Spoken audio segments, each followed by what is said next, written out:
ஓம் சர்வ மங்கள மாங்கல்யே சிவே சர்வார்த்த சாதகே சரண்யே திரியம்பகே கௌரி நாராயணி நமோஸ்துதே.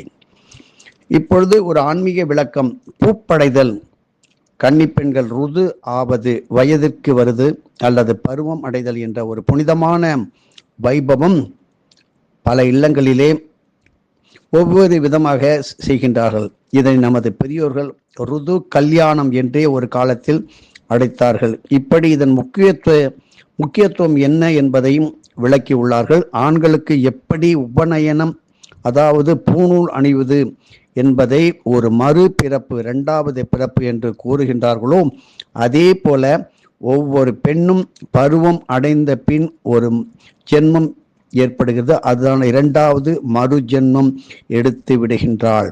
இப்படி ருது ஆகின்ற இயற்கை நியதி எவ்வாறு அனைத்து பெண்களுக்கும் பொதுவானதோ அதே போன்று பூணூல் அணிவதும் ஜாதி குல இன பேதமின்றி அனைவருக்கும் உரித்தானதாகும். இதில் ஒரு சிறிது கூட ஐயம் வேண்டாம். ருது கால நேரம் ஒரு ஜீவனின் பிறப்பு நேரத்தை கொண்டு ஜோதிட லக்ன ரீதியாக அமைத்து கிரக ஸ்புடங்களை நிர்ணயிக்கின்றார்கள். இது உங்களுக்கு தெரியும். ஒரு பெண் ருது ஆதலும் மறுபிறப்பு என்பதை தெரிந்து கொள்ள வேண்டும். ஆகவே ஒவ்வொரு கன்னி பெண்ணுக்கும் ருதுவான கால நேரத்தை ருது லக்னம் அமைத்து கிரக சஞ்சாரங்களை கணிக்க வேண்டும். அதி அற்புத ஆன்மீக ரகசியங்கள் நிறைந்த இந்த ருது ஜோதிட தத்துவங்கள் இந்த காலத்தில் மறைந்து விட்டது என்று சொல்லலாம். தக்க சர்க்குருவை நாடினால் ருது லக்னம், ருது சக்கரம் ஆகியவற்றை முறையாக அமைக்கும் ஆன்மீக விளக்கங்களை அவரே எடுத்து உங்களுக்கு தருவார். ஒரு சர்க்குரு வேண்டும் என்பதை இங்கே ஆழமாக சொல்லுகிறோம். ருது ஜாதகம், ருது நட்சத்திர பூஜை, ருது சக்கரத்தை கொண்டு ஒவ்வொரு கன்னி பெண்ணின் திருமண சாத்திய கூறுகள், அதில் இருந்தால் தோஷங்கள், அதற்கான பரிகாரங்கள் ஆகியவற்றை முன்னரே அறிந்து கொள்ளலாம். இரண்டாவது, சந்தான பாக்கியம் உண்டா, இல்லை என்றால் எத்தகைய தோஷ நிவர்த்தி முறைகளை இப்பொழுதே கையாள வேண்டும், எந்த வயதில் எந்த இடத்தில் திருமணத்தை நடத்தலாம், வர இருக்கின்ற கணவனின் ஆயுள், அவனுடைய தொழில், உத்தியோகம், புத்திர பாக்கியம், குழந்தை பாக்கியம் போன்றவற்றையும் கண்டிப்பாக முழுமையாக கணிக்க முடியும். ஐந்தாவது, பிறந்த லக்ன ராசி நவாம்ச சக்கரங்களின் துணையுடன் மிக மிக துல்லியமாக அறிந்து ருதுவான காலம், அதன் முதலே தேவையான பரிகாரங்கள், பூஜைகளை, பிரார்த்தனைகள் ஆகியவற்றை நீங்கள் நிறைவேற்றி விடலாம். இவற்றை அறிந்து கொள்ள ருதுவான காலம், நேரம், இடம் ஆகியவற்றை மிக மிக பத்திரமாக குறித்து வைத்து கொள்ள வேண்டும். உண்மையில் திருமண ஜாதக பொருத்தத்தை கணித்திடும் போது பெண்களின் ருது லக்கணம், ராசி சக்கரம் இரண்டையும் சேர்த்துதான் பொருத்தங்களாக கணிக்க வேண்டும்.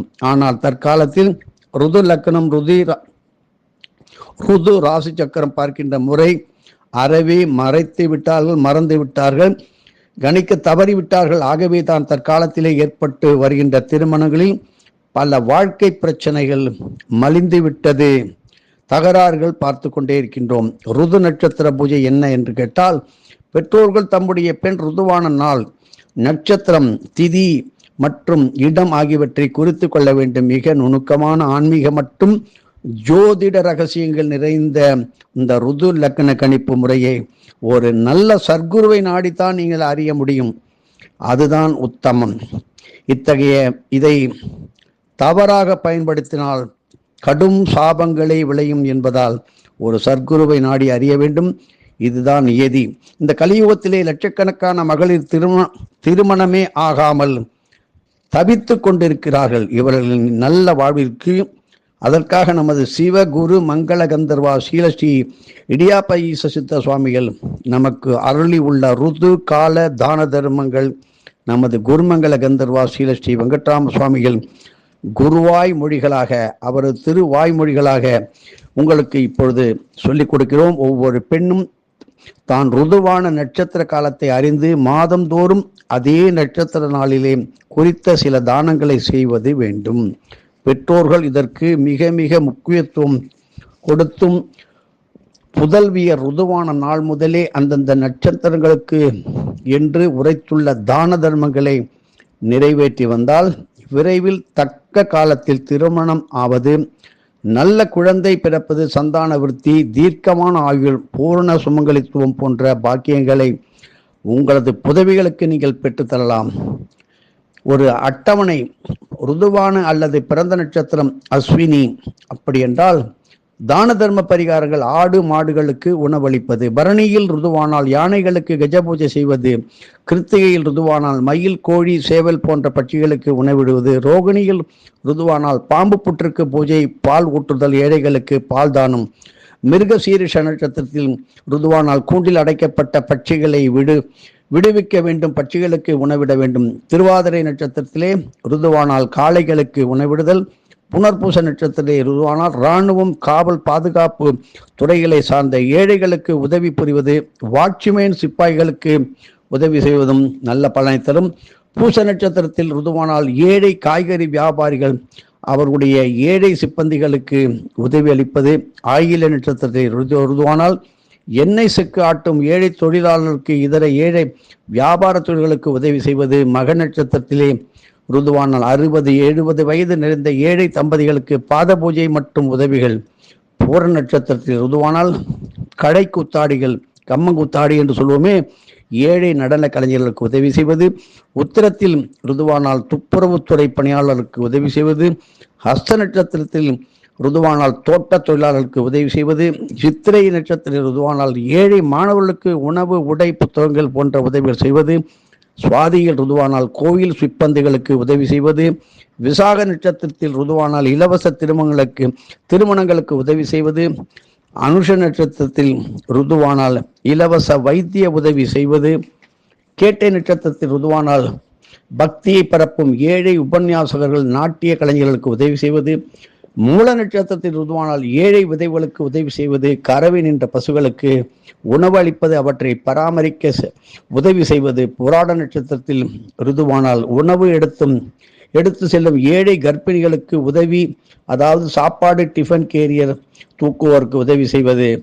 உத்திராட நட்சத்திரத்தில் ருதுவானால் ஏழை கர்ப்பிணிகளுக்கு வளையல், மஞ்சள், குங்குமம் அளித்து உணவு தானம் செய்ய வேண்டும். திருவோண நட்சத்திரத்திலே ருதுவானால் ஸ்ரீ விஷ்ணு சகஸ்ரநாமம் ஓதி பால் பாயசம் தானம் கொடுப்பது. அவிட்ட நட்சத்திரத்திலே ருதுவானால் விவசாய ஏழை பெண் தொழிலாளர்களுக்கு உதவி செய்வது. சதய நட்சத்திர ருதுவானால் நீர்மோர் தானம் கொடுப்பது. புரட்டாதி நட்சத்திர ருதுவானால் ஏழை கர்ப்பிணிகளுக்கு பிரசவ கால உதவி அளிப்பது, அதாவது மருந்து, டானிக், உணவு, டாக்டர் ஃபீஸ் முதலியவை கொடுத்து உதவுவது. உத்திரட்டாதி நட்சத்திரத்தில் நீங்கள் ருதுவானால் ஆதரவற்ற வயதானவர்களுக்கு உதவி, உணவு, உடையிடம் வசதி செய்து கொடுப்பது.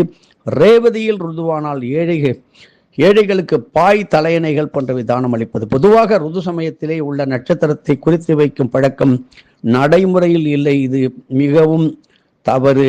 இந்த நிலையில் அவரவர் பிறந்த நட்சத்திர நாளில் மாதந்தோறும் மேற்கண்ட நாட்களிலே குறித்த தான தர்மங்களை செய்து வர தக்க பருவத்தில் எந்த விதமான இடையூறும் இல்லாமல் திருமணங்கள் நிறைவேறும். அதாவது பெண் பருவம் அடைந்த நட்சத்திரத்தை அறிந்தால் அந்த நாளிலோ அல்லது ருது பருவம் அடைந்த நட்சத்திரம் தெரியாவிட்டால் பிறந்த நட்சத்திரத்தை கொண்டு மேலே கண்டவாறு உள்ள அந்தந்த நட்சத்திரத்துக்கு உரிய நாளிலே குறித்த தான தர்மங்களை செய்வது திருமண தோஷங்களை நிவர்த்தி செய்யும் மிக சிறந்த பரிகாரமாகும்.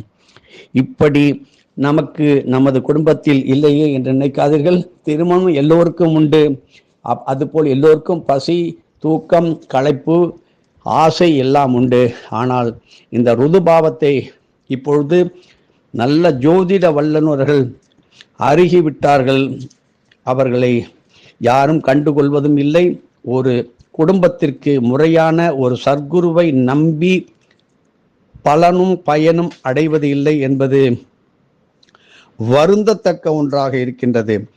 இப்படி இல்லாமல் இருப்பதற்கு இப்பொழுதே நீங்கள் தயாராக இருங்கள். ஏதோ எடுத்தேன் கவிழ்த்தேன் என்று ஜாதகத்தை பார்த்து ஓரிரண்டு கட்டங்களை அந்த கிரகங்களை வைத்துக்கொண்டு அது பண்ணலாமா, இது பண்ணலாமா, எது பண்ணலாமா என்று எடுத்த எடுப்பிலே 3 கேள்வி, 4 கேள்வி, இதற்கு இவ்வளவு பதில், இதற்கு இவ்வளவு ரூபாய் என்று கொண்டாடி மகிழ்ந்து கொண்டிருக்கின்றார்கள். இது மிக மிக தவறு. மாற்றிக்கொள்ள வேண்டும்.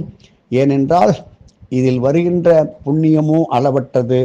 இதில் தவறு ஏற்பட்டால் சாபங்களோ பல கோடி தலைமுறைகளுக்கு வந்து சேரும். எதுவும் என்னுடையதல்ல, அனைத்து உடையதருளால் அருணாச்சலா.